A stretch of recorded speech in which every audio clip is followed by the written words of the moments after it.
Mas eu quero te convidar agora, você que está em casa, para abrir a sua Bíblia no livro A Carta Anônima aos Hebreus, capítulo de número 11. Estou com a minha Bíblia aqui, ó, os irmãos estão vendo. E vamos meditar aqui nesses minutinhos que nos restam. Hebreus, capítulo de número 11. E eu quero estar trazendo para você agora essa leitura nesta manhã.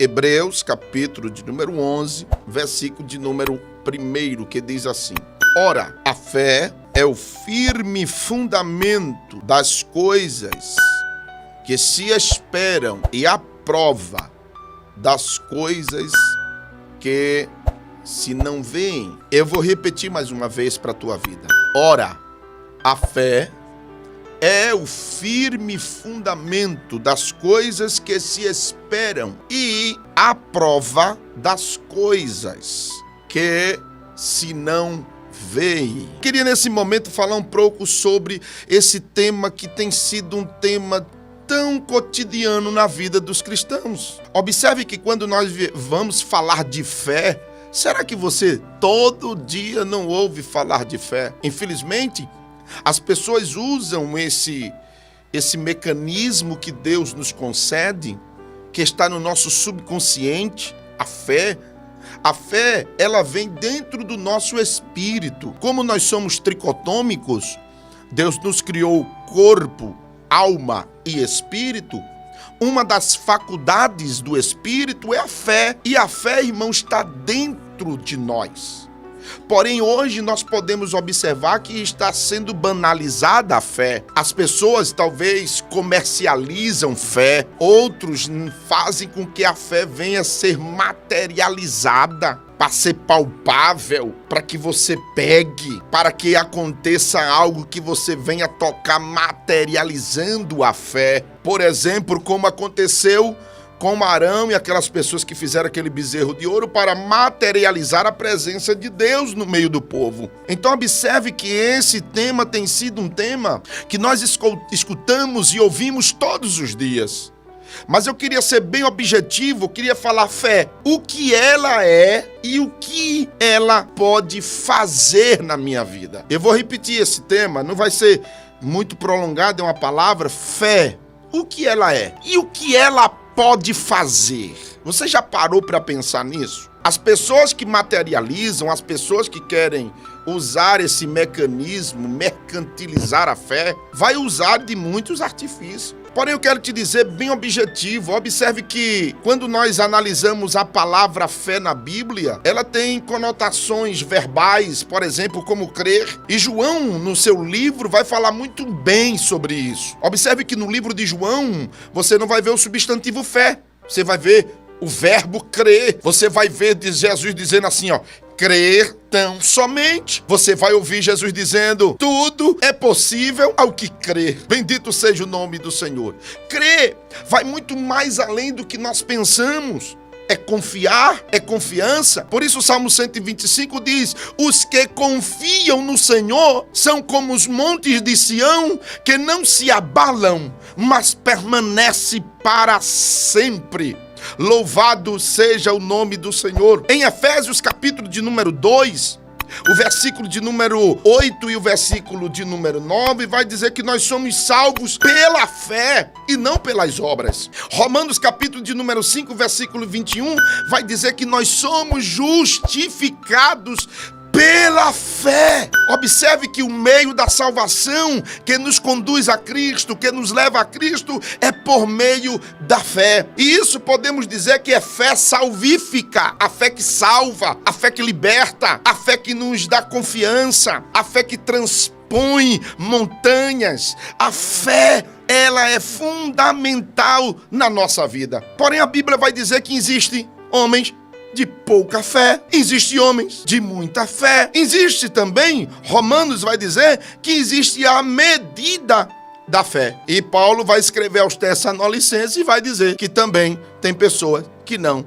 têm fé, porque a fé não é todos. Observe que esse tema é um tema muito amplo, observe que é um tema muito abrangente, porque ela vai abranger desde Gênesis a Apocalipse. O cunho fé é importante para o nosso crescimento espiritual. A fé, ela ela é importante para a nossa vida. Então, o cristão que se preza tem que exercitar a fé. E observe, meus amados, que aqui no texto, mas observe que os versículos que se seguem, observe que o autor vai falar de 3 personagens principais. Se você acompanhar aqui rapidinho comigo, ele vai falar sobre, olha só aqui, no versículo de número 4, ele vai falar de Abel. O primeiro personagem que ele começa a falar é Abel. Depois, no versículo 5, ele vai falar de Enoque. E depois, no versículo 7, ele vai falar de Noé. Eu não quero nem para o 8, que ele começa a falar dos patriarcas.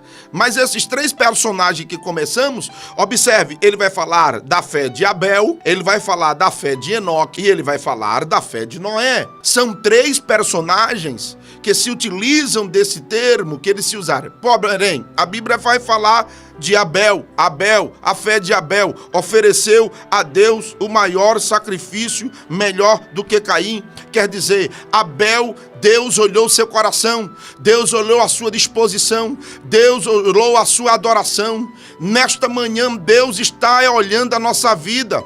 Observe que a oferta de Abel, ei, olha aí, crente, aprenda isso. A oferta de Abel não foi por causa do cordeiro primogênito que ele deu. Não foi isso não. Ele deu uma oferta muito linda. Ele deu uma oferta maravilhosa. Mas a Bíblia diz que Deus, ele não olha, não é o tamanho da oferta. Deus vai olhar, é o ofertante. Então observe que o momento de adoração, a fé de Abel, foi que Deus olhou primeiro para ele. Bendito seja o nome do Senhor. Deus, ele olha primeiro para a minha vida, para a minha disposição, para a minha adoração, para o meu louvor, a minha maneira de gratidão, a minha maneira de obediência, porque a fé leva para a obediência, a fé leva à adoração, a fé leva à leitura da palavra, a fé leva às coisas impossíveis que aos nossos olhos pode ser, e a gente vai passando assim conforme a fé vai crescendo, porque a fé vem pelo ouvir, e ouvir a palavra de Deus. Quem ouve a palavra de Deus vai acrescentando fé, quem ouve a palavra de Deus vai se alimentando, quem ouve a palavra de Deus adora, quem ouve a palavra de Deus glorifica, quem ouve a palavra de Deus, ele é agradecido. Deus ser melhor, porque Deus não está vendo aqui, não é porque eu sou bonitinho, não é porque eu estou dando a melhor oferta, não é que eu chamo a atenção dos outros, porque infelizmente tem muitas pessoas que gostam de chamar a atenção na igreja, porque às vezes tem um capital melhor, quer se utilizar desse capital para barganhar, mas na Bíblia ninguém barganha, com Deus ninguém barganha, porque Deus primeiro vê a nossa atitude. E nesta manhã, Deus está vendo o teu coração. Possa ser que eu não estou contemplando o teu coração, mas nessa manhã Jesus está contemplando o teu coração e te prepara, porque da mesma maneira que Deus falou de Abel, Deus vai falar o teu nome, e Ele está vendo, e Ele vai fazer o que você menos espera, porque Ele está contemplando a tua fé, a tua perseverança, e vai chegar as coisas que você não está enxergando agora, mas Jesus está dizendo: enxergue, minha filha, abra seus olhos e veja o que eu estou fazendo na sua vida, assim diz o Senhor.